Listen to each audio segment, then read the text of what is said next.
Hello friend, मेरे channel में आपका स्वागत है। आज मैं आपको प्याज और लहसुन खाने के 10 नुकसान या दुष्परिणाम बताने वाला हूँ। प्याज और लहसुन खाने के दुष्परिणाम बताने से पहले मैं आपको एक भगवत पुराण में जो कथा बताई है उसके बारे में थोड़ी जानकारी देता हूँ। तो बात यह है देवासुर संग्राम की बात है, जब देव और दानव मिलके समुद्र मंथन कर रहे थे अमृत की प्राप्ति के लिए। तो जैसे ही अमृत प्राप्त हुआ तो भगवान विष्णु ने मोहिनी रूप धारण करके जगत कल्याण के लिए सिर्फ देवताओं को ही अमृत बांटा। उस टाइम पे छल से एक राहु नामक राक्षस देवताओं के पंक्ति में बैठ गया और अमृत का प्राशन करने लगा। जैसे ही अमृत की बूंदें उसकी गर्दन तक गई, भगवान विष्णु को समझ में आ गया कि ये राक्षस है और उन्होंने उनका जो मेन शस्त्र है सुदर्शन चक्र, उससे उसका सर धड़ से अलग किया। जिस टाइम पे सर धड़ से अलग हो गया उस टाइम पे अमृत के कुछ बूंदें उसकी गर्दन से और उसकी गर्दन की कुछ गर्दन की हड्डी और खून ज़मीन पे गिर गए। तो जिस जगह पे हड्डी और अमृत की बूंद गिर गया वहाँ पे ओनियन पैदा हो गया, और जिस जगह पे खून और अमृत की बूंद गिर गई वहाँ पे लहसुन पैदा हो गया। तो इसलिए भले ही ओनियन, प्याज और लहसुन में अमृत है, नेक्टर है, बट ये राक्षस से बेसिकली ये पैदा हुआ है। इसलिए प्याज और लहसुन भगवान को जब भी हम लोग भोग चढ़ाते हैं तब उसमें प्याज और लहसुन नहीं डालते, क्योंकि इसमें राक्षस का रूप है।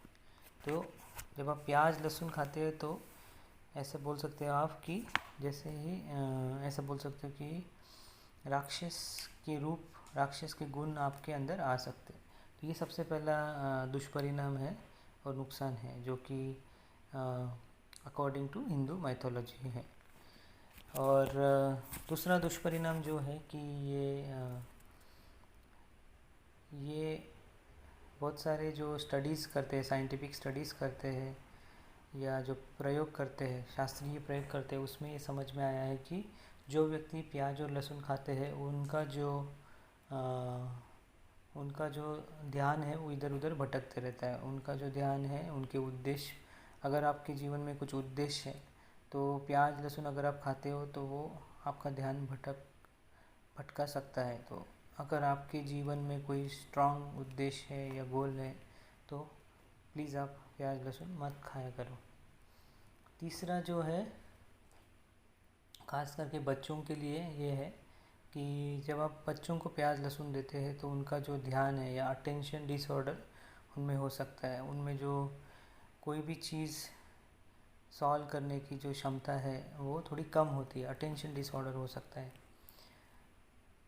चौथा जो है वो, अगर आप कोई भी व्यक्ति रोज़ प्याज लहसुन खाता है, इसका मतलब वो प्याज लहसुन की रोज़ दुर्गंध लेता है।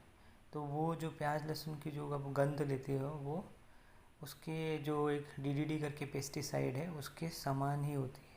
तो इसलिए वो शरीर को भी घातक होती है। पांचवा जो दुष्परिणाम है वो है, ये साइंटिफिक स्टडी से ऐसे समझ में आया है कि जो लोग व्यक्ति प्याज और लहसुन भरपूर मात्रा में खाते हैं उनको न्यूरोसाइकोटिक इम्बैलेंस हो सकता है, जिससे दिमाग आपका सुस्त होता है, दिमाग कभी कभी काम नहीं करता। तो वही है कि आप एक एक्टिव नहीं बनते मेंटली। सो इसलिए तो ये पांचवा दुष्परिणाम है न्यूरोसाइकोटिक इम्बैलेंस का।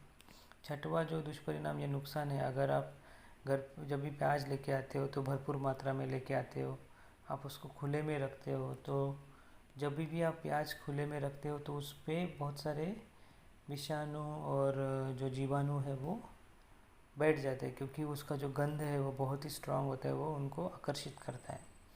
तो जब भी आपके घर पे बहुत सारे जो प्याज या लहसुन रहते हैं तो उस पर बहुत सारे विषाणु और जीवाणु आने के चांसेस होते हैं। तो और वो जब आप खाने में उसका यूज़ करते हो तो वो आपके शरीर में जा सकते हैं।